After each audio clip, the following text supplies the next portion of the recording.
Bienvenue à Saint-Domingue.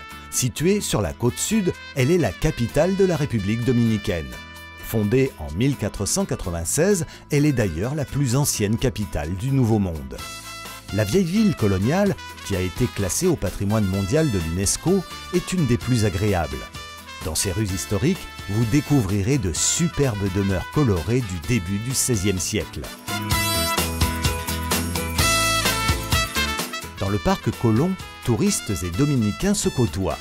Vous vous sentirez dans une authentique ville coloniale, toujours pleine d'animation, tant le jour que la nuit, ce qui lui donne une ambiance très agréable. Le parc se caractérise surtout par une statue en hommage à Christophe Colomb, érigée en son centre. La statue du XIXe siècle représente l'amiral pointant le doigt vers le nord. La cathédrale Notre-Dame de l'Incarnation a été déclarée première cathédrale du Nouveau Monde par le pape Paul III en 1546. Son extérieur est de style gothique, avec un décor Renaissance.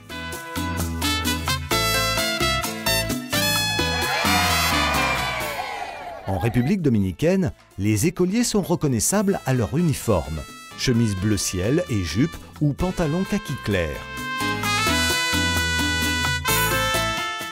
Saint-Domingue accueille l'école des beaux-arts, où de jeunes élèves perfectionnent leur art du dessin.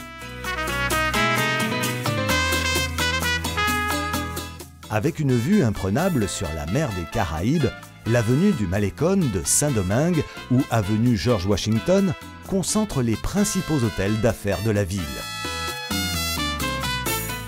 Un obélisque y a été érigé en l'honneur des sœurs Mirabal, Minerva, Patria et Maria Teresa, qui se faisaient appeler mariposas, papillons en espagnol. Elles furent les héroïnes et martyrs de la lutte contre le dictateur Rafael Trujillo, qui dirigea la République dominicaine de 1930 à 1961. Minerva, l'aînée des trois sœurs, repoussait sans cesse les avances du dictateur.